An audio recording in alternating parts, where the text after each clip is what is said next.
En punta de la bahía, una madre soltera ocupaba un hangar salpicado de salitre y lleno de corrientes de aire que los ricos llamaban chatarra y los pobres refugio. El poder se burlaba de la necesidad hasta que un conjunto de verdades enterradas durante mucho tiempo comenzó a removerse, prometiendo dignidad, coraje y las consecuencias del corazón. Quédate con esta historia, suscríbete, dale me gusta a este vídeo y cuéntanos desde dónde nos estás viendo. El viento de la bahía soplaba frío a través del aluminio acanalado del hangar 27, trayendo el olor a diésel del ferry, a yodo de las algas mojadas y el lejano tintineo de los aparejos contra los mástiles de los veleros. Rosa Navarro se frotó las manos, su aliento empañando el aire helado. Su hija de 12 años, Lilia, las calentaba a ambas con un vaso de papel con chocolate donado por la parroquia, que olía a cacao barato y a bondad. El hangar albergaba también otros olores, aceite de máquina y viejas cajas de cedro. El suelo de hormigón guardaba el frío del día anterior como un rencor. Una gaviota graznó en algún lugar más allá de las paredes remendadas. A lo lejos, una carretilla elevadora pitó y luego se detuvo con un quejido. El sonido de unos neumáticos sobre el hormigón agrietado hizo que tanto Rosa como Lilia se giraran. Un todoterreno negro se detuvo frente a la ancha entrada del hangar, su superficie pulida reflejando el débil sol de la tarde. Victoria Montero se bajó, llevando unos tacones demasiado finos para el terreno irregular, su chaqueta de cachemira del color del dinero limpio. Detrás de ella iba Javier Linares, un promotor inmobiliario cuya sonrisa nunca llegaba del todo a sus ojos. «Rosa», dijo Victoria, su voz brillante como el cristal, «sigues aquí». Su mirada recorrió el techo de lona remendado, la caja de herramientas abollada, el cochecito de segunda mano que Rosa usaba para transportar piezas de un extremo al otro del hangar. «¿Un hangar? ¿Con cómo está el mercado? Es pintoresco». Lilia se acercó a su madre, con los dedos pegajosos por el chocolate en polvo, sus zapatillas gastadas rozando el suelo. Rosa posó una mano protectora en el hombro de su hija. Javier golpeó su portapapeles con una uña bien cuidada.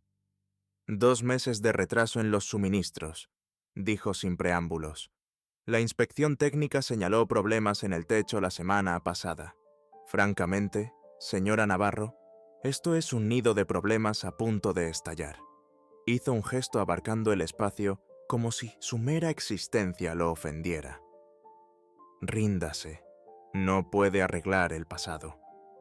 Rosa sintió un rubor en sus mejillas, a pesar del frío que se le había instalado en los huesos. Mi padre apretaba tuercas aquí cuando esta base daba de comer a las familias, dijo, su mano moviéndose para descansar sobre el banco de trabajo lleno de cicatrices donde Miguel le había enseñado la paciencia del metal y el cuidado. Prometí a Lilia que construiríamos algo honesto dentro de estas paredes. La risa de Victoria cortó el aire, nítida y cara como todo lo demás en ella.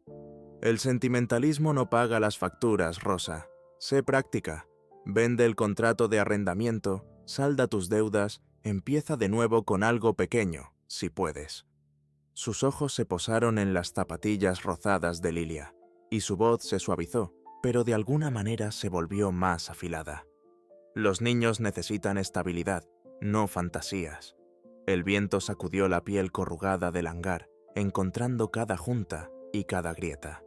Los pequeños dedos de Lilia encontraron los de Rosa, apretando con una fuerza que desmentía su tamaño.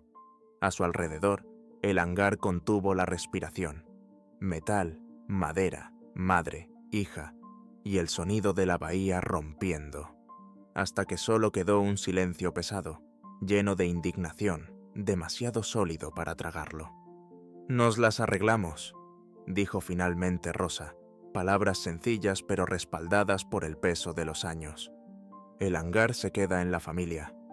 «Familia», repitió Javier, como si probara un concepto desconocido.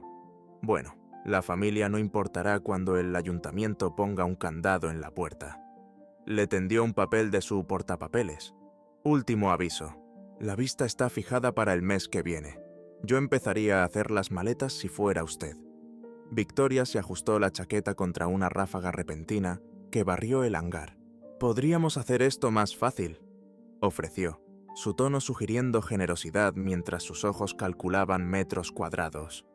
Una pequeña compensación para ayudarla a reubicarse. Algo para el fondo de estudios de Lilia, quizás. La forma en que dijo el nombre de Lilia lo hizo sonar como un número de expediente. Rosa no cogió el papel. El nombre de mi padre todavía está en el contrato. Hay derechos ligados a eso. «Derechos caducados», replicó Javier, dejando caer el papel sobre el banco de trabajo. Punta de la Bahía es ahora un territorio de primera para la construcción. Solo el campus biotecnológico ha quintuplicado el valor de las propiedades. Está sentada sobre oro, pero viviendo como si estuviera bajo tierra. Victoria se acercó, su perfume abriéndose paso entre los olores honestos del hangar. «Rosa, sé razonable. Eres una madre soltera con... ¿qué? ¿2 trabajos? ¿3? El juzgado valora la estabilidad cuando se trata de acuerdos de custodia. Piensa en lo que es mejor para Lilia. La amenaza quedó suspendida en el aire como humo. El agarre de Lilia se hizo más fuerte, y Rosa sintió que el miedo de su hija se transfería a través de sus manos unidas. La mención de la custodia, un fantasma que las había perseguido desde que el padre de Lilia desapareció en una neblina de nuevas novias y pensiones alimenticias impagadas, estaba calculada para herir. «Hemos terminado aquí», dijo Rosa, su voz más firme de lo que se sentía. Cogió una llave inglesa del banco de trabajo, su peso familiar y reconfortante. «Tengo trabajo que terminar antes de que anochezca». Victoria y Javier intercambiaron miradas que transmitían años de ventaja. «Como quieras», dijo Javier, dándose la vuelta para irse. «Nos vemos en la vista». Se marcharon en una nube de gases de escape que permaneció mucho después de que el todoterreno se hubiera ido. Rosa se quedó inmóvil, la llave inglesa fría en su mano, hasta que Lilia tiró suavemente de su manga. «Mamá, ¿nos van a quitar el hangar?» Rosa bajó la vista hacia el rostro de su hija, los ojos de Miguel, su propia barbilla terca, y forzó una sonrisa que se sintió como levantar pesas. «No sin luchar, mija, no sin luchar». Sobre ellas, la lona remendada ondeó, y un fino rayo de sol de la tarde se abrió paso, iluminando motas de polvo que danzaban como estrellas desafiantes. Rosa respiró hondo el aire frío y se inclinó sobre su trabajo. El ritmo de sus manos contra el metal, una oración que su padre le había enseñado hace mucho tiempo. Paciencia, precisión, perseverancia. El viento de la bahía continuó su asalto a las paredes del hangar, pero dentro, madre e hija se movían con la tranquila determinación de quienes han superado tormentas peores. Rosa venía de los huertos de Murcia y de veranos polvorientos donde la esperanza olía a melocotones maduros y a gasolina. Había aprendido a hacer trenzas bajo un ventilador de Porsche que hacía clic con cada rotación y a contar monedas a la luz de una lámpara para que la factura de la luz se pagara a tiempo. Su padre, Miguel Navarro, los había trasladado al oeste, a la bahía, cuando los trabajos en la base naval susurraban estabilidad. El aire del mar le había resultado extraño al principio, demasiado húmedo, demasiado salado. Pero la sonrisa de Miguel al volver a casa desde la base lo había convertido en un hogar. Murió antes de que Lilia cumpliera 5 años, su corazón fallando una tranquila mañana de martes. El contrato de arrendamiento del hangar, barato entonces, olvidado por la mayoría, fue todo lo que dejó que se sintiera como una promesa. Rosa mantenía sus herramientas pulidas, su nombre pintado con plantillas sobre el banco de trabajo, su memoria viva en las historias que le contaba a Lilia en las noches en que la niebla se apretaba contra las ventanas de su pequeño apartamento, a 3 calles del antiguo astillero. En una bolsa de terciopelo, desgastada y suave en los bordes, Rosa guardaba una brújula de latón con una grieta finísima que se extendía como una telaraña por el cristal. Había sido de Miguel, llevada a través de años de servicio. La hija todavía se movía hacia el norte, pero la grieta hacía que el mundo interior pareciera dividido, verdadero y fracturado a la vez. Rosa la llevaba en el bolsillo los días en que las facturas discutían con la despensa. Frotaría el borde liso del metal cuando el autobús llegara tarde y la niebla de la bahía le calara la chaqueta.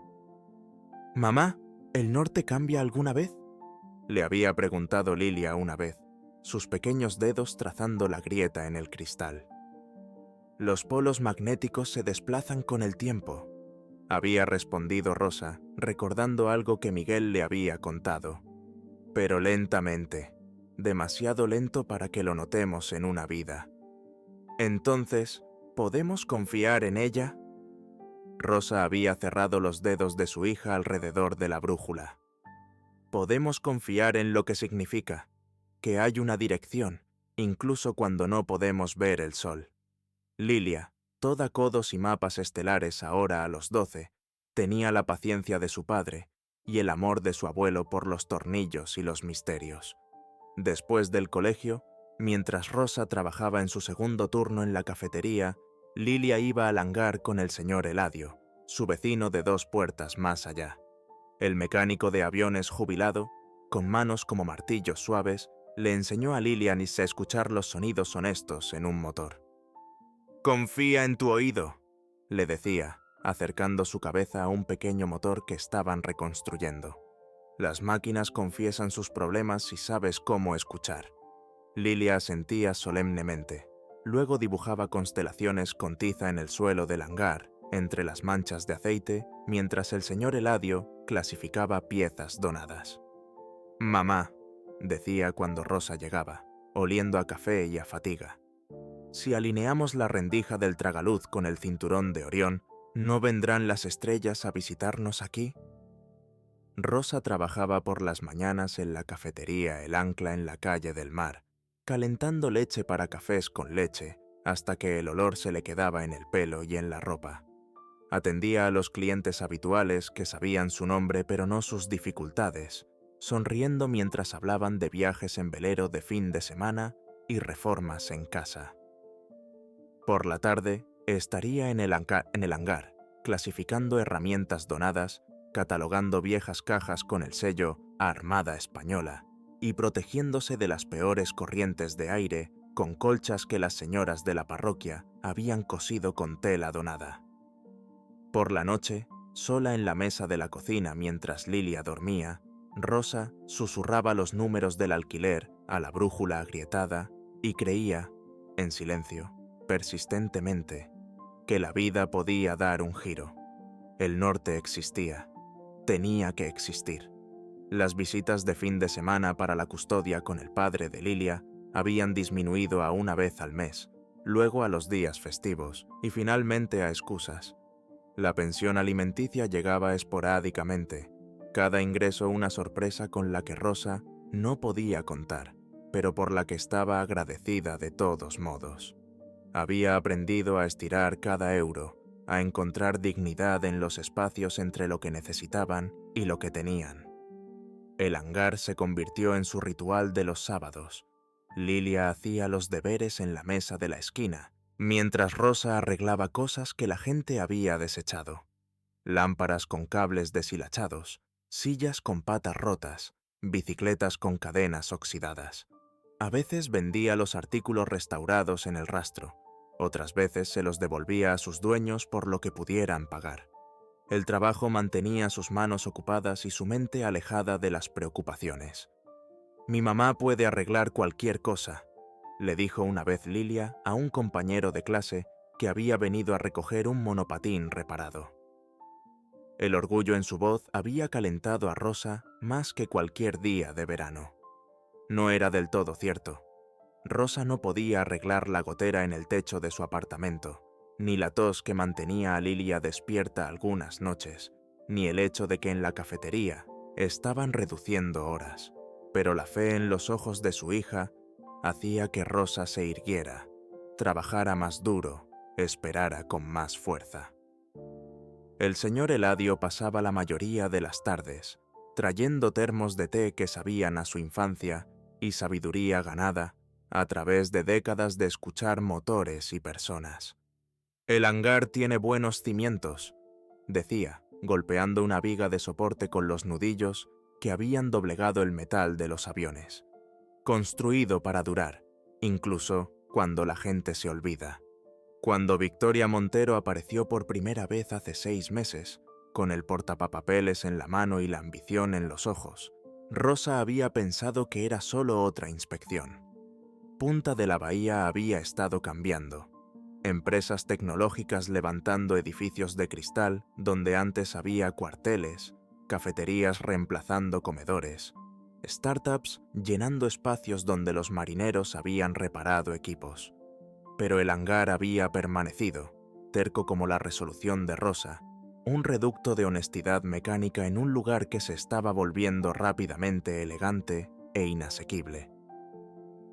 «Toda esta área está programada para su reurbanización», había explicado Victoria ese primer día, su voz calibrada para una máxima razonabilidad. «Fase 2 del Distrito de Innovación de Punta de la Bahía. Nos estamos acercando a todos los arrendatarios con opciones. Las opciones, Rosa aprendió rápidamente, todas conducían al mismo destino: desalojar el hangar. Las reuniones se hicieron más frecuentes, la presión más intensa, el lenguaje menos velado. Javier Linares se había unido a las visitas de Victoria, trayendo representaciones arquitectónicas que mostraban el hangar reemplazado por algo con más ventanas y un alquiler más alto. «El progreso no espera, señora Navarro», decía, como si progreso y beneficio fueran la misma palabra. Rosa pensaba en las manos de Miguel, en cómo se veían trabajando en un motor, seguras, pacientes, honestas. Pensaba en la cara de Lilia cuando la llevaron por primera vez al hangar, en cómo había girado en círculos bajo el techo alto, riéndose del eco. Pensaba en la brújula en su bolsillo, agrietada pero todavía apuntando al norte. «Hay cosas que vale la pena conservar», les había dicho. Pero su voz había sonado débil incluso para sus propios oídos. Las facturas de los suministros se acumulaban. El techo goteaba más con cada lluvia. El sistema de calefacción tosía y carraspeaba como un anciano aferrándose a su dignidad. Rosa consiguió un tercer trabajo limpiando oficinas por las noches, dejando a Lilia con los deberes y cenas de microondas. Las ojeras bajo sus ojos se oscurecieron, sus manos se volvieron más ásperas. Pero aún así iba al hangar, todavía giraba la llave en la cerradura cada día, todavía creía. «¿Por qué no vendes, mamá?», preguntó Lilia una noche, su voz pequeña en la cocina de su apartamento. «Quizás podríamos conseguir un sitio mejor, uno donde la ducha no gotee toda la noche». Rosa había mirado a su hija, 12 años que parecían 30, sabia más allá de su edad, pero todavía creyendo en mapas estelares en suelos de hormigón. Había sacado la brújula de su bolsillo y la había colocado sobre la mesa entre ellas. «Porque algunas direcciones no están en venta», había respondido. «Tu abuelo lo sabía, yo todavía estoy aprendiendo». Esa noche, mientras Lilia dormía, Rosa se sentó junto a la ventana viendo cómo la niebla entraba desde la bahía. Sostenía la brújula en la palma de su mano, sintiendo su peso, su historia, su terca insistencia en el norte a pesar de la grieta en su cara.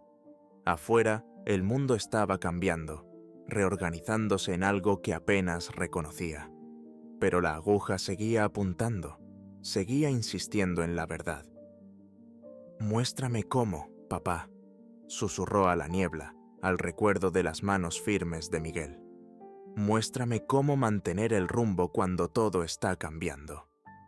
La brújula permaneció en silencio, pero su peso en su mano se sintió como una respuesta, pesada de responsabilidad, ligera de posibilidad.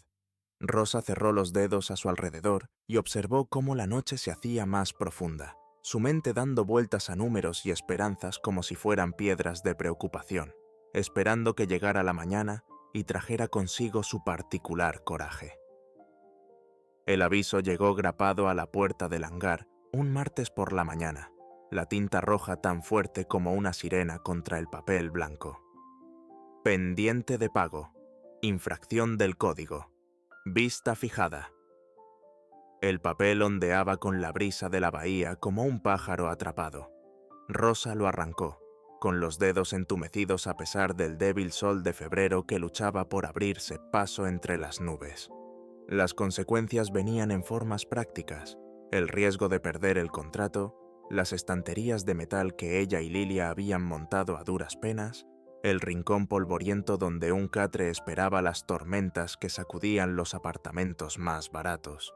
Si perdía el hangar, los fines de semana con Lilia podrían volverse supervisados, la palabra favorita de Victoria, bajo un juez que creía que la estabilidad llegaba en cocinas relucientes, con electrodomésticos a juego.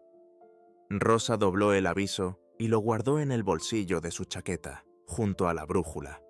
El papel crujía cuando se movía, un recordatorio constante mientras realizaba su turno de mañana en la cafetería, calentando leche y sonriendo a los clientes que se quejaban de la lentitud del wifi.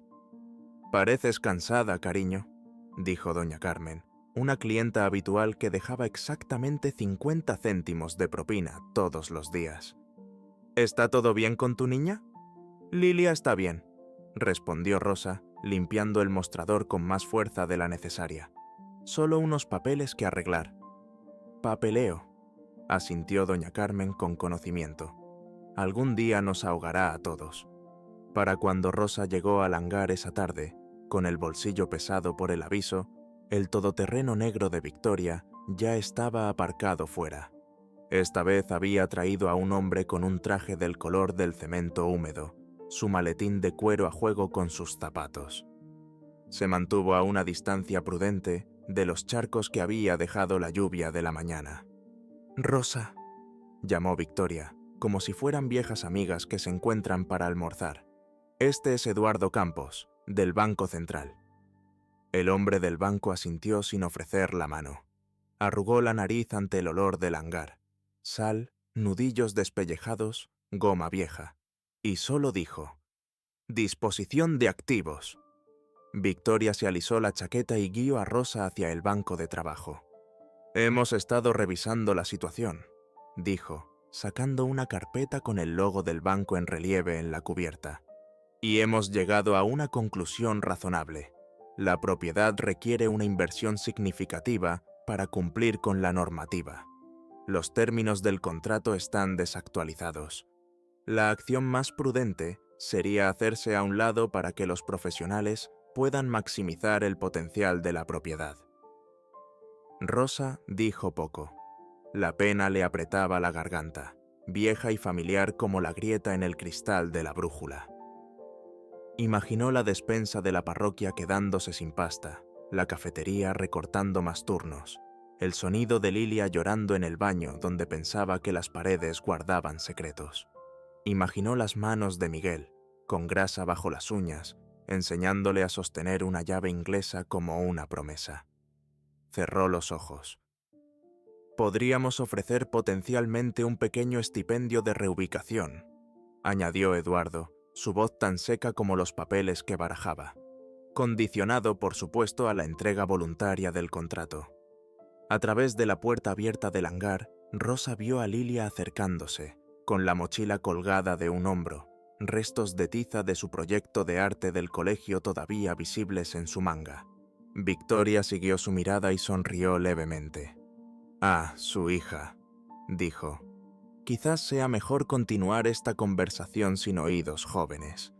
Pero Lilia ya estaba dentro, con los ojos recelosos mientras observaba a los visitantes. Se colocó al lado de Rosa, su hombro presionando contra el brazo de su madre en silenciosa solidaridad.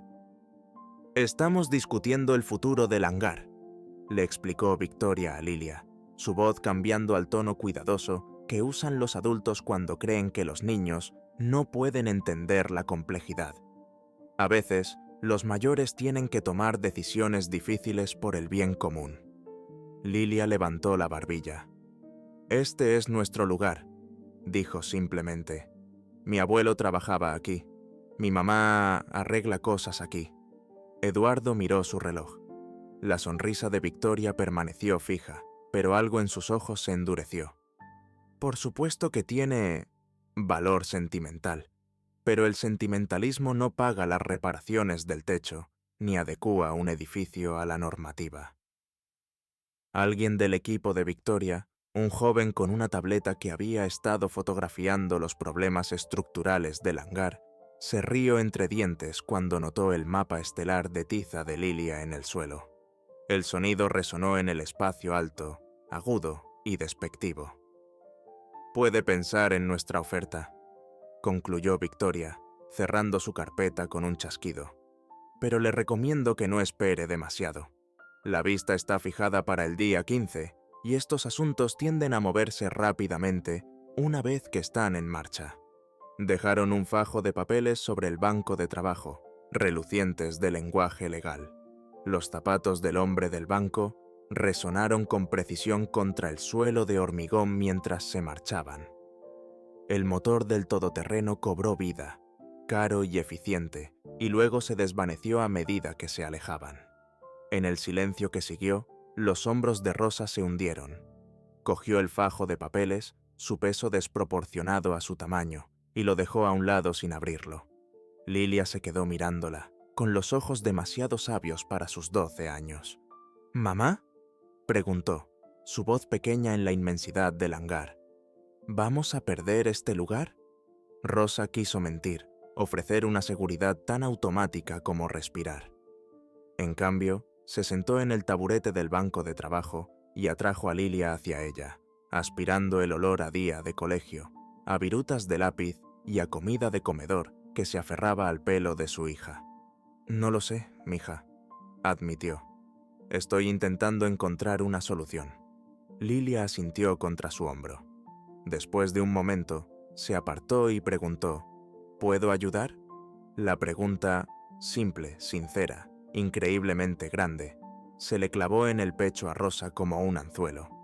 Esta niña que dibujaba estrellas en el hormigón, que creía que su madre podía arreglarlo todo, que merecía más certeza de la que Rosa podía ofrecer. Consiguió sonreír. Ya ayudas, todos los días. Se acomodaron en su rutina de la tarde. Lilia con los deberes, Rosa clasificando una caja de herramientas eléctricas donadas que necesitaban ser recableadas. El trabajo mantenía, sus manos ocupadas mientras su mente daba vueltas al problema como un tiburón. Dinero que no tenían, reparaciones que no podían permitirse, un sistema diseñado para favorecer a los que ya tenían suficiente. La brújula descansaba sobre el banco de trabajo, su cara agrietada captando la luz que se desvanecía. El señor Eladio llegó mientras las sombras se alargaban, trayendo su caja de herramientas y una bolsa de papel que olía a las galletas de jengibre de su esposa. Escuchó la tranquila explicación de Rosa sobre la visita, su rostro adoptando un gesto de preocupación.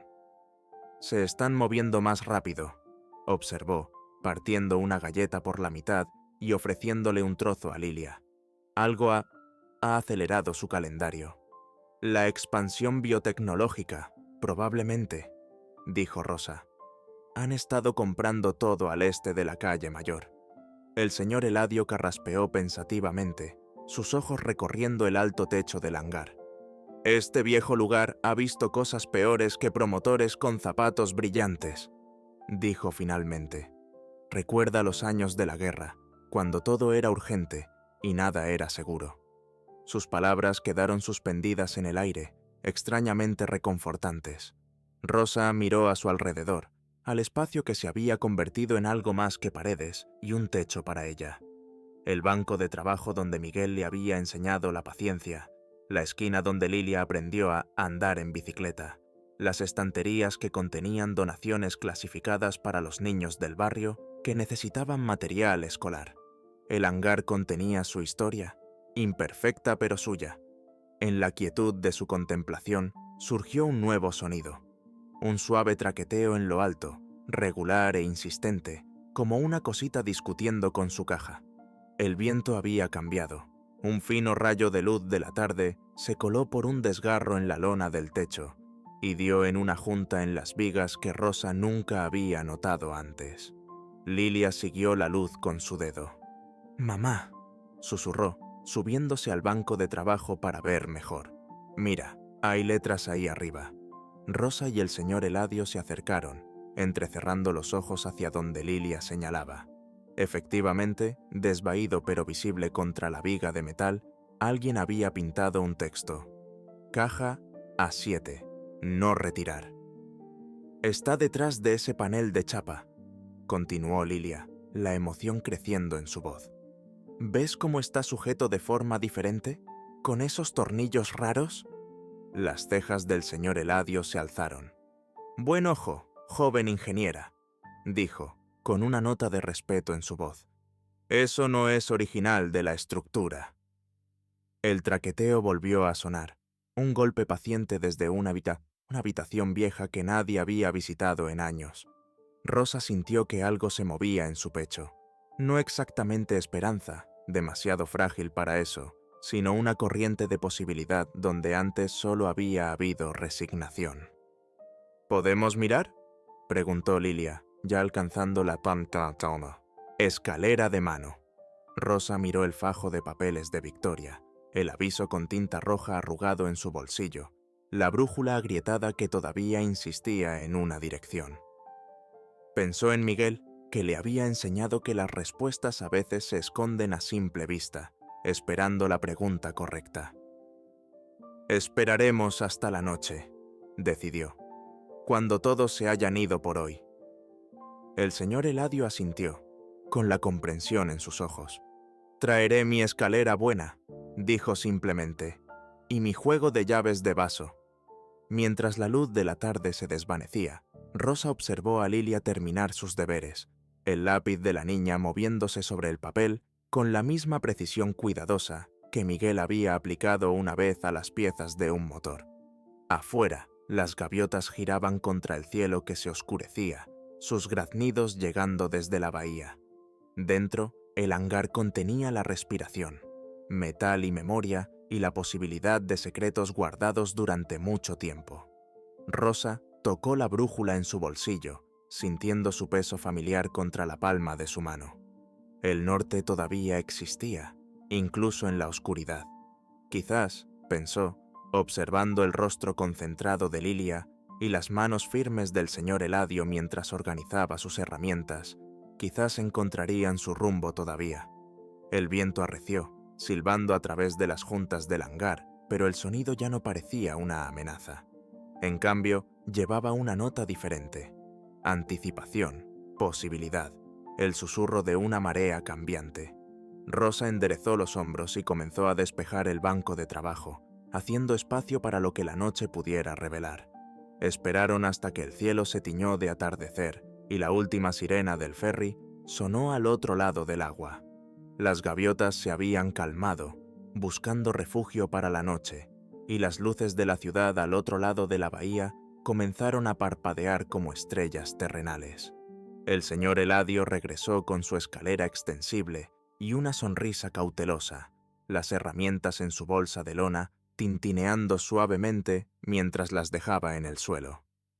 «Sin heroicidades», dijo, entregándole a Lilia unas gafas de seguridad que la hacían parecer seria y pequeña. «Los edificios viejos tienen secretos, pero algunos son solo polvo y decepción». Lilia asintió solemnemente, ajustándose las gafas demasiado grandes en la nariz. «Tendré cuidado, señoré». Rosa observó cómo el señor Eladio colocaba la escalera debajo del lugar que Lilia había identificado. Las patas de metal se asentaron con un raspón contra el suelo de hormigón. Arriba, el misterioso panel esperaba, sus bordes apenas visibles bajo el haz de la luz de trabajo que habían colocado. El hangar se sentía diferente a esa hora, más íntimo, como si la oscuridad hubiera reducido su vasto espacio a algo cercano y confidencial. «Subiré yo», dijo el señor Eladio, probando la estabilidad de la escalera. «Menos peso, más experiencia». Rosa asintió, con un brazo alrededor de los hombros de Lilia. Observaron cómo el hombre mayor subía firmemente, sus movimientos deliberados a pesar de la artritis que a veces le molestaba en las rodillas. En la cima, se apoyó con una mano y examinó el panel con la otra, sus dedos trazando los bordes. «Definitivamente añadido más tarde», gritó. «¿Veis cómo no coincide con el patrón de remaches original?». Golpeó el metal, produciendo un sonido hueco que resonó en el espacio silencioso. Alguien selló esto a conciencia, con la intención de que durara. Seleccionó una llave de vaso de su cinturón de herramientas, el metal captando la luz de trabajo mientras la ajustaba al primer tornillo inusual. El trabajo fue lento. Décadas de pintura y corrosión habían agarrotado las fijaciones, pero la paciencia del señor Eladio era mayor que cualquier resistencia. Uno por uno, los tornillos se rindieron bajo la lenta cortesía de sus cuidadosas manos. «Casi está», murmuró, trabajando en la última fijación. «Este se resiste. Ah, ya está». El panel de chapa se desprendió con un gemido de protesta, revelando una estrecha cavidad detrás. Una nube de polvo salió. Tiza caliente, cuerda antigua, el olor fantasmal a cuero. Y el viento se volvió suave, como si el propio edificio estuviera exhalando un secreto guardado durante mucho tiempo. El señor Eladio dirigió la linterna hacia el espacio, conteniendo la respiración. «Aquí hay algo, desde luego», confirmó, con la voz tensa por la emoción. «Una caja, envuelta en algo, aunque no llego hasta alcanzarla». Lilia dio un paso adelante, con los ojos brillantes detrás de las gafas de seguridad. «Yo quepo», dijo. «Mis brazos son delgados». Rosa dudó, la cautela maternal luchando con la curiosidad. «¿Es seguro?», le preguntó al señor Eladio. Él iluminó la cavidad, buscando bordes afilados o signos de deterioro. «Parece sólido, sin óxido, sin podredumbre. Entrar y salir rápido debería estar bien». Rosa asintió con su permiso, y Lilia subió la escalera con la ágil confianza de la juventud. El señor Eladio la estabilizó cuando llegó a la cima, con una mano en su espalda mientras se estiraba hacia la abertura. El brazo de Lilia desapareció en la cavidad, delgado y valiente bajo el haz de la linterna, su rostro un estudio de concentración. «Lo siento», dijo, su voz resonando ligeramente en el espacio confinado. «Está envuelto en tela, es algo pesado». Rosa contuvo la respiración mientras los dedos de Lilia se cerraban alrededor del objeto oculto y lo extraían con cuidado de su lugar de descanso de décadas. El descenso fue más lento, el señor Eladio y Lilia pasándose el hallazgo entre ellos con la gravedad de arqueólogos manejando un artefacto. Cuando llegaron abajo, Lilia colocó su descubrimiento sobre el banco de trabajo con manos reverentes. Era una caja de hojalata del tamaño de una hogaza de pan, envuelta en hule que una vez fue verde pero que se había descolorido hasta el color de la salvia vieja. Un cierre de latón del color de botones muy gastados aseguraba el paquete, su superficie opaca por los años pero aún intacta. Los tres se reunieron alrededor, sus alientos mezclándose en el aire fresco. «El hangar de tu abuelo», dijo el señor Eladio en voz baja a Lilia. «El secreto de tu abuelo, quizás». Rosa tocó el hule, sus dedos temblando ligeramente. La tela se sentía sorprendentemente suave a pesar de su edad, preservada en la cavidad seca de arriba.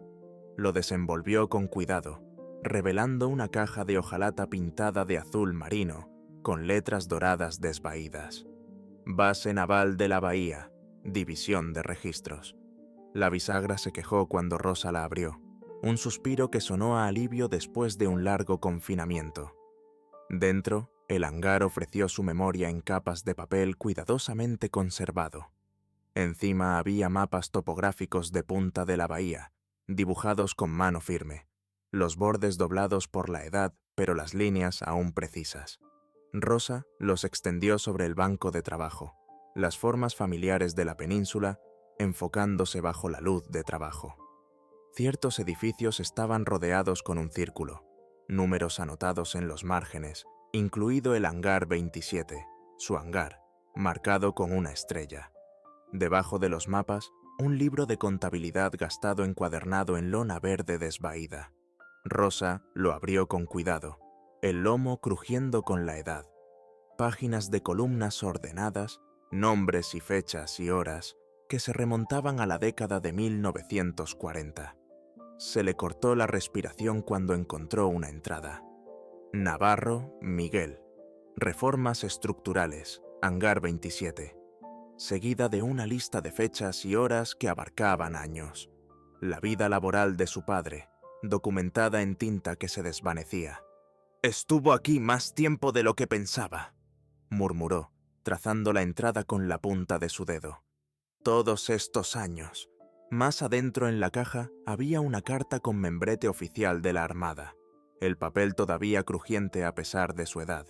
Rosa leyó en voz alta, su voz fortaleciéndose con cada párrafo. Reconocimiento de participaciones indivisas fraccionarias retenidas por contratistas. Civiles bajo acuerdos de tiempos de guerra. El documento estaba atestiguado, notariado y sellado con un sello oficial, pero aparentemente nunca archivado más allá de esta habitación, esta caja, este lugar secreto. El señor Eladio se inclinó más cerca, ajustándose las gafas de leer. «Sigue leyendo», la animó.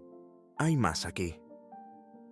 Apoyado en el fondo de la caja había un paquete de correspondencia atado con una cinta roja desvaída. Rosa lo desató con cuidado, extendiendo las cartas en orden cronológico. La historia surgió en fragmentos. Notificaciones enviadas pero nunca respondidas, cheques emitidos pero nunca cobrados, retenidos en depósito en garantía a la espera de la resolución, de las reclamaciones. La carta más reciente, fechada hacía solo 5 años, estaba dirigida a los herederos de Miguel Navarro. Las manos de Rosa temblaron al abrirla. «Oh, Dios mío», susurró, el papel temblando en su mano. Se lo pasó al señor Eladio, incapaz de continuar. Él se ajustó las gafas de nuevo y leyó en silencio, su expresión cambiando de la curiosidad al asombro. «Miguel, tu padre y otros», dijo finalmente, con voz baja y cuidadosa. «Se les asignaron pequeñas participaciones cuando la base fue desmantelada. Céntimos entonces no valía la pena reclamarlos para la mayoría, pero cuando la autoridad de reurbanización arrendó parcelas para el campus biotecnológico, golpeó la página final, una contabilidad llena de ceros. Estas se acumularon, indexadas, con intereses compuestos, y ningún reclamante se presentó, excepto tú. Tú eres la heredera, Rosa». Lilia se acercó, tratando de ver los números que habían dejado a los adultos sin palabras. «¿Cuánto?», preguntó, la pregunta directa como solo puede serlo la de un niño.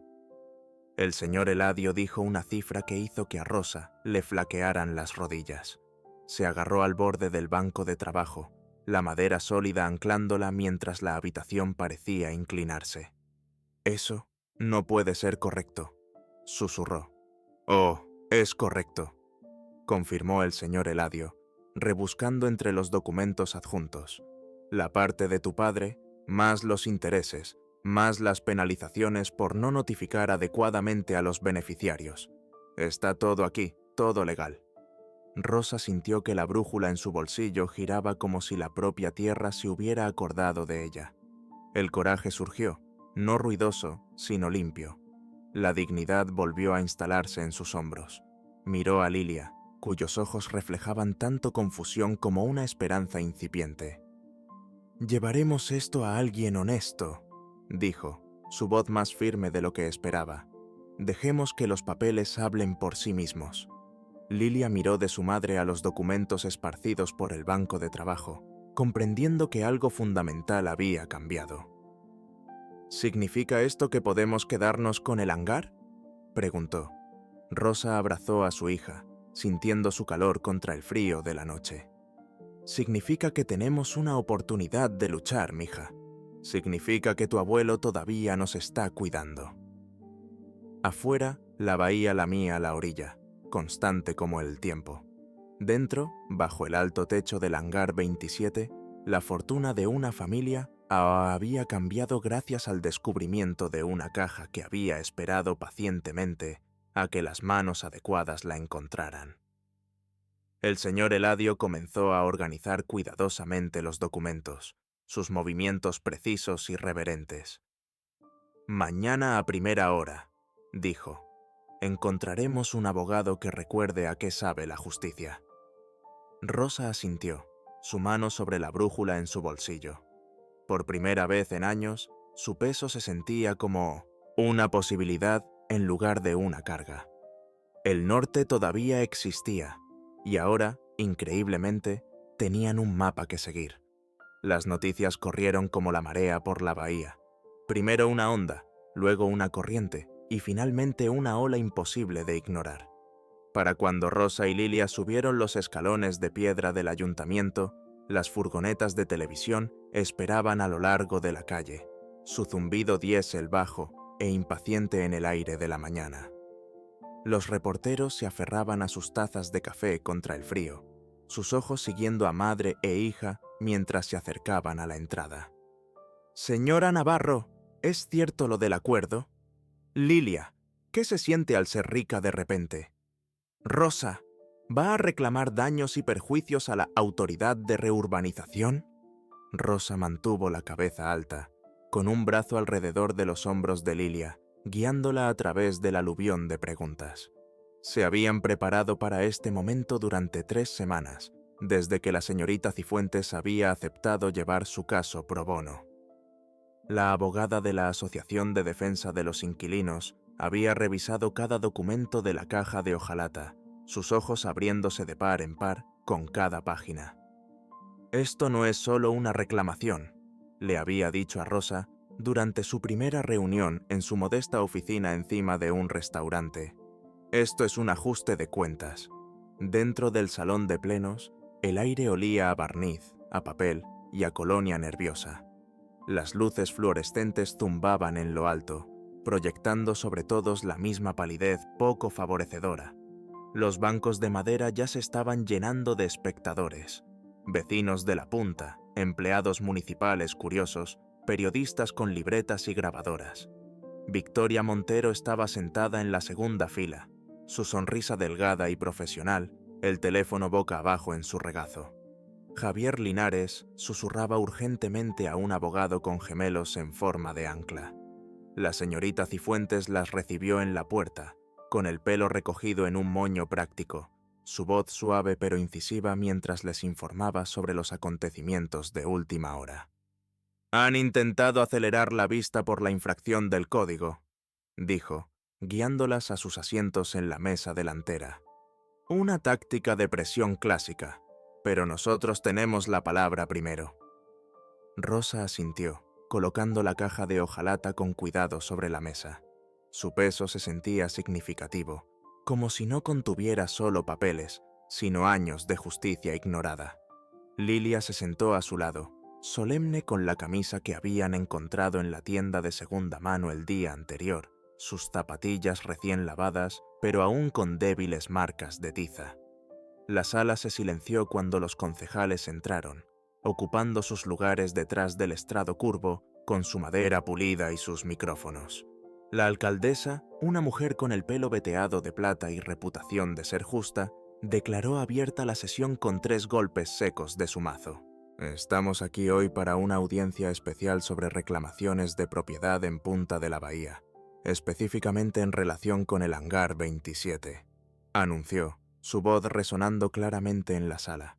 «Comenzaremos con la presentación de la demandante». La señorita Cifuentes se levantó, se ajustó la chaqueta y se acercó al podio. Sobre la mesa, la caja de hojalata y su contenido desgastado parecían pequeños contra el telón de fondo institucional. Pero cuando comenzó a hablar, esos papeles llenaron la sala con su peso. «Honorables miembros del concejo, estimados representantes de la ciudad», comenzó. «Este caso es sobre algo más que una propiedad. Es sobre promesas hechas y olvidadas, sobre familias que construyeron esta comunidad con sus manos y sus corazones, sobre una justicia retrasada, pero no denegada». Los guío a través de los acuerdos de tiempos de guerra, las entradas del libro de contabilidad, la cuenta en garantía que nadie había reclamado. Mientras hablaba, aparecieron imágenes en la pantalla de proyección. La firma de Miguel en órdenes de trabajo, el hangar en sus días de la Armada, Rosa y Lilia de pie ante sus puertas. La historia se desarrolló no como caridad, sino como un derecho. Claro, documentado, innegable. Los números florecieron en la pantalla, no ostentosos sino inevitables. El valor original de la participación, el interés compuesto durante décadas, las penalizaciones por no notificar a los herederos. Apareció la cifra final, 234 millones. Un silencio recorrió las filas como el viento sobre la hierba alta. El abogado del ayuntamiento carraspeó.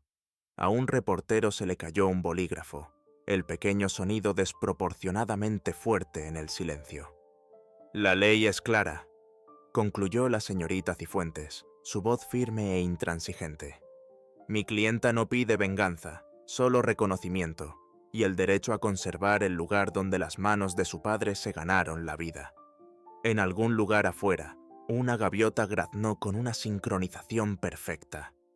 Lilia apretó la mano de Rosa tan fuerte que casi le dolió. En la segunda fila, la expresión de Victoria se había congelado en algo entre la incredulidad y el cálculo.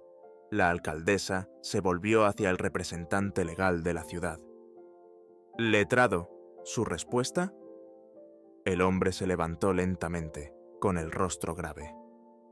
«Señora alcaldesa, miembros del concejo, después de revisar la documentación proporcionada por la abogada de la señora Navarro, el departamento legal del ayuntamiento no encuentra motivos para disputar la reclamación. Los registros son auténticos, los cálculos son precisos, la obligación es clara». Un murmullo recorrió la sala. Sorpresa, reivindicación, preocupación. La alcaldesa pidió orden con otro golpe de su mazo. «Señora Montero, como representante de los promotores de Punta de la Bahía, ¿desea dirigirse al concejo?» Victoria se levantó, con un rubor intenso en sus pómulos. «Esto es absurdo», dijo, su voz con un temblor bajo su barniz profesional. «¿Una reclamación que aparece de la nada, basada en documentos que nadie ha visto en décadas? El momento es sospechoso en el mejor de los casos, fraudulento en el peor».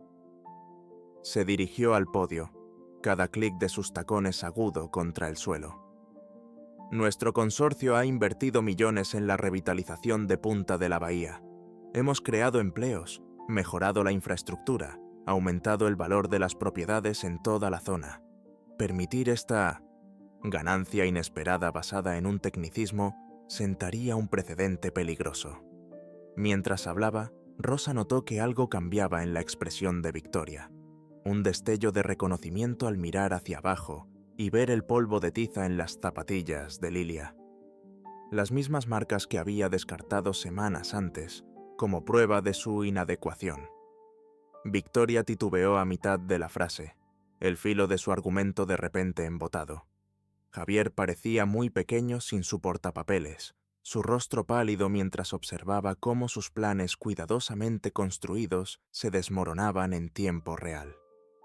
Cuando Victoria terminó, la sala contuvo la respiración. La alcaldesa miró a Rosa. «Señora Navarro, ¿desea responder?» Rosa se levantó lentamente, la brújula un peso familiar en su bolsillo. Había preparado unas palabras, las había practicado con Lilia y la señorita Cifuentes, pero lo que salió fue más simple, más verdadero. «No vine buscando millones», dijo, su voz firme a pesar de los latidos de su corazón. «Vine buscando una manera de conservar el hangar de mi padre, para honrar su trabajo, para darle a mi hija un lugar donde pudiera dibujar sus estrellas y aprender a construir cosas con sus manos». Miró alrededor de la sala, observando los rostros, algunos comprensivos, otros calculadores, algunos simplemente curiosos. «Esto no es por dinero, es por ser vista, por no ser apartada porque no encajamos en la visión de progreso de otra persona». Sus ojos encontraron los de Victoria. No había triunfo en la mirada de Rosa, ni regodeo, solo una certeza tranquila. Todos necesitamos estabilidad, dijo, firme y cálida. Incluso los niños que dibujan estrellas en el hormigón. La sala exhaló. Durante un largo instante, la propia bahía pareció detenerse a escuchar. La alcaldesa asintió, una pequeña sonrisa dibujándose en la comisura de sus labios. Gracias, señora Navarro. El concejo se tomará para un breve receso para deliberar. Los 15 minutos de deliberación parecieron horas. Rosa se sentó junto a Lilia, consciente de las cámaras, los susurros, el peso de la atención. El señor Eladio había encontrado un asiento cerca del fondo, su presencia un apoyo silencioso. La señorita Cifuentes revisaba notas, su rostro compuesto pero sus dedos delatando una energía nerviosa mientras golpeaba su bolígrafo. Cuando el concejo regresó, la decisión llegó rápidamente. Por unanimidad, la reclamación era válida. El acuerdo se procesaría. Se celebraría una audiencia separada para abordar los detalles de las infracciones del Código del Hangar, con un programa de subvenciones de la ciudad para ayudar en las reparaciones necesarias. Victoria se acercó mientras la multitud comenzaba a dispersarse, su máscara profesional de nuevo en su lugar, pero de alguna manera más suave en los bordes. «Felicidades», dijo, la palabra claramente costándole. «Nos ha sorprendido a todos». Rosa asintió, sin regodeo ni disculpa. «A veces lo que parece pequeño contiene multitudes», respondió, pensando en la caja de hojalata, la brújula, la determinación de su hija. Afuera, el día se había calentado, la bahía brillando bajo el sol de primavera. Los reporteros lanzaban preguntas, las cámaras seguían sus movimientos, pero Rosa sentía una extraña calma. El camino por delante no era simple. El dinero traía sus propias complicaciones, sus propias responsabilidades, pero por primera vez en años, el peso sobre sus hombros se sentía como una posibilidad en lugar de una carga. Lilia metió su mano en la de Rosa mientras bajaban los escalones. «Mamá», susurró. «¿Hemos ganado?» Rosa sonrió, apretando los dedos de su hija. «Nos han visto», respondió. «Eso es una victoria en sí misma». Sobre ellas, las gaviotas giraban contra el cielo azul, sus graznidos llegando desde el agua. Detrás de ellas, las puertas del ayuntamiento se cerraban sobre un capítulo. Delante, el camino conducía de regreso al hangar 27, donde las estrellas de tiza esperaban en el hormigón y la brújula, por fin, apuntaba al norte verdadero. El hangar olía diferente después, el mismo aceite de máquina y sal, pero ahora entretejido con serrín de vigas nuevas y café compartido por los visitantes que venían a ver lo que los periódicos llamaban el milagro de Punta de la Bahía. Rosa había usado una pequeña parte del acuerdo para arreglar las goteras, reemplazar la lona con tragaluces adecuados y reforzar las vigas estructurales que habían preocupado al señor Eladio durante años. El resto se destinó a fideicomisos, becas y el silencioso milagro de las facturas pagadas. La primavera se convirtió en verano y las puertas del hangar permanecían abiertas para recibir la brisa de la bahía que una vez había sido un enemigo, pero que ahora se sentía como un viejo amigo que venía de visita. Rosa se movía por el espacio con una nueva soltura en sus pasos, ya no encorvada contra el próximo desastre. Las luces de trabajo habían sido reemplazadas por LEDs eficientes que iluminaban cada rincón, aunque Rosa a veces echaba de menos las pozas de luz cálida y las sombras indulgentes del antiguo sistema. «Mamá, ¿dónde ponemos el torno?», gritó Lilia desde el otro lado, donde ella y dos adolescentes del barrio estaban desempaquetando una máquina de torneado de madera reacondicionada. El letrero sobre ellos, recién pintado pero en el mismo estilo que el original de Miguel, decía «El taller de la punta». «Pregúntale al señor E», respondió Rosa, sonriendo mientras clasificaba las solicitudes de los jóvenes locales que querían unirse a su programa de verano. Él es quien os va a enseñar a usarlo. El taller había sido idea de Rosa, nacida en los días tranquilos después del acuerdo, cuando los reporteros llamaban cada hora y los asesores financieros aparecían con carpetas brillantes y sonrisas cuidadosas. «Quiero abrir las puertas», le había dicho a Lilia durante el desayuno. «Convertirlo en un lugar donde los chicos puedan aprender a trabajar con sus manos, donde puedan ver cómo encajan las cosas». Ahora el espacio bullía de propósito.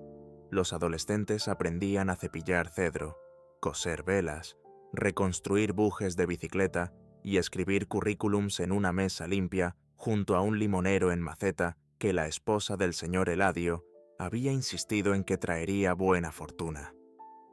3 días a la semana, las clases para adultos llenaban las horas de la tarde. Habilidades prácticas para vidas prácticas, impartidas por personas que entendían el valor de ambas. El dinero había cambiado las cosas, por supuesto. Rosa ya no calentaba leche en la cafetería, aunque todavía pasaba a tomar un café y a ver a sus antiguos compañeros de trabajo. Lilia tenía zapatillas nuevas sin agujeros, un fondo para la universidad que la llevaría a cualquier escuela que eligiera, y los mismos dedos manchados de tiza que siempre habían sido su seña de identidad. Se habían mudado de su apartamento abarrotado a una modesta casa a 4 calles, lo suficientemente cerca para ir andando al hangar, pero con espacio suficiente para que Lilia tuviera su propia habitación con un tragaluz colocado para captar el cinturón de Orión en las noches despejadas. Pero algunas cosas seguían igual. Rosa todavía llevaba la brújula de Miguel, su cara agrietada un recordatorio de los viajes realizados y los que estaban por venir. Todavía afrontaba cada día, con la cautela práctica, de alguien que había aprendido pronto que la seguridad podía ser temporal. Y todavía creía, feroz y completamente, en la dignidad del trabajo bien hecho. La luz de la tarde se colaba por los nuevos tragaluces, atrapando motas de polvo que danzaban en el aire. Rosa hizo una pausa en su clasificación para observar a Lilia demostrar un agarre correcto de una llave inglesa a una niña no mayor de 10 años, su pequeño rostro serio por la concentración. La vista le provocó algo en el pecho, orgullo y memoria, y esa peculiar punzada de ver a tu hija convertirse en maestra de las cosas que una vez le enseñaste. Un golpe en la puerta abierta llamó su atención. Victoria Montero Estámolo estaba en la entrada, sin su séquito habitual, vestida con pantalones y una blusa en lugar de sus característicos trajes de poder. Dudó, claramente insegura de su bienvenida. ¿Puedo pasar?, preguntó, la formalidad en desacuerdo con el bullicio informal del taller. Rosa asintió, dejando a un lado sus papeles. Victoria entró, sus ojos recorriendo el espacio transformado, los bancos de trabajo organizados, los carteles de seguridad, los adolescentes inclinados sobre sus proyectos con atención concentrada. «Esto no es lo que esperaba», admitió Victoria deteniéndose junto al escritorio de Rosa. «Cuando me enteré del acuerdo pensé que venderías, te mudarías a un lugar más fácil». Rosa sonrió levemente. «Los lugares no son difíciles», dijo. «Lo difícil es perderlos». La mirada de Victoria se posó en Lilia y su joven alumna. «Me equivoqué», dijo después de un momento, las palabras caras y difíciles. «No te vi. Vi el hangar, el potencial de desarrollo, los valores del mercado.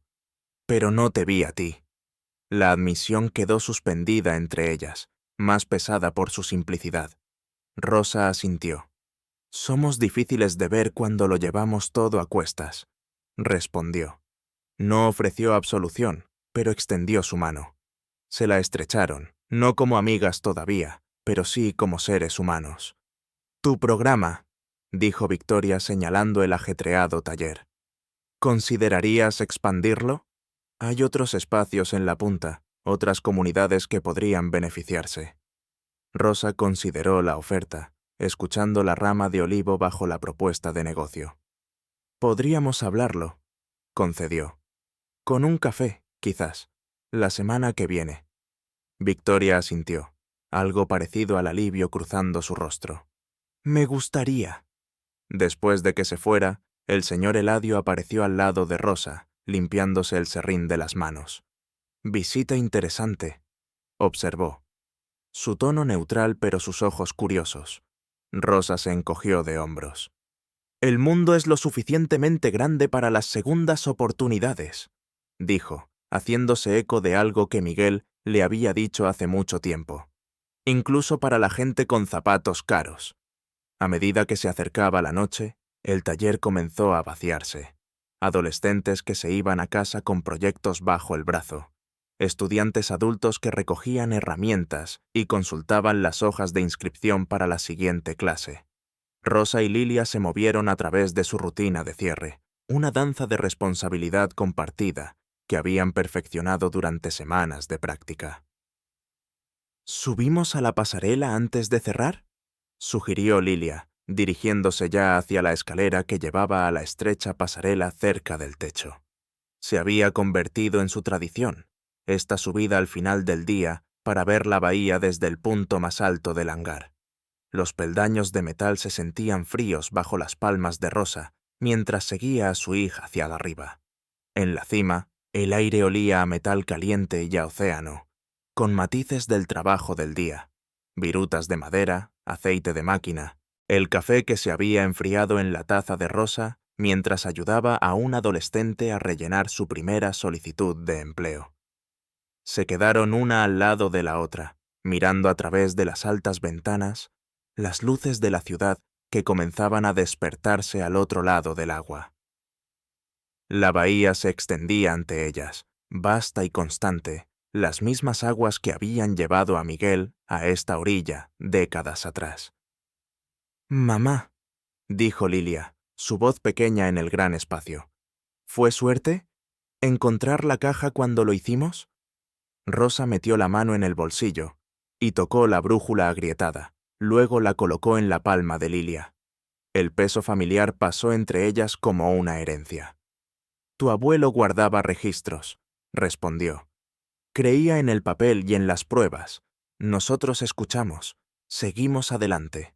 Sonrió, apartando un mechón de pelo detrás de la oreja de Lilia. «La suerte visita a los tercos». Lilia le dio la vuelta a la brújula en sus manos, viendo cómo la aguja se estabilizaba.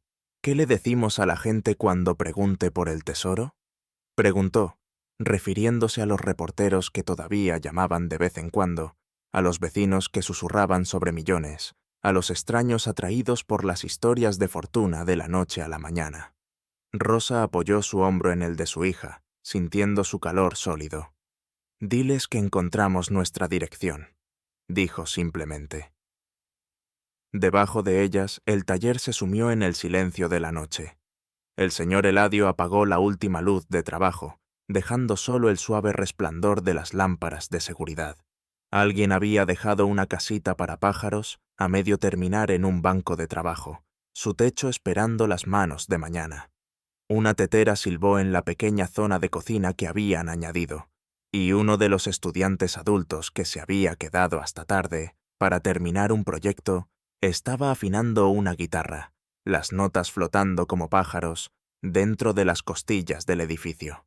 Rosa cerró los ojos y dejó que la gratitud hiciera su trabajo silencioso. El acuerdo había cambiado sus circunstancias, pero la verdadera riqueza estaba en otro lugar, en la creciente confianza de Lilia, en la comunidad que se había reunido a su alrededor, en el conocimiento de que el legado de Miguel vivía en manos que construían, arreglaban y enseñaban. «El dinero ayuda», le dijo a Lilia, abriendo los ojos al cielo que se oscurecía. «Pero el amor y la dignidad son tesoros que nadie puede robar». La brújula descansaba entre ellas, su cara agrietada captando la última luz. La aguja apuntaba al norte, firme y segura. Rosa colocó su mano sobre la de Lilia, ambas sosteniendo el pequeño instrumento que las había guiado a través de días más oscuros. «El abuelo estaría orgulloso», susurró Lilia. «Lo está», respondió Rosa, segura de estos y de nada más. «Lo está». Se quedaron hasta que aparecieron las estrellas, nombrando, constelaciones con voces que resonaban en el espacio alto. Luego bajaron la escalera, cerraron las puertas del hangar con la misma llave que Miguel había usado y caminaron a casa por calles donde los vecinos las saludaban y el aire de la noche olía a jazmín y a posibilidad. Detrás de ellas, el hangar 27 se erguía sólido contra la noche, sus ventanas oscuras pero su propósito brillante, un refugio para sueños construidos con manos que recordaban cómo crear y corazones que se negaban a olvidar el camino hacia el norte.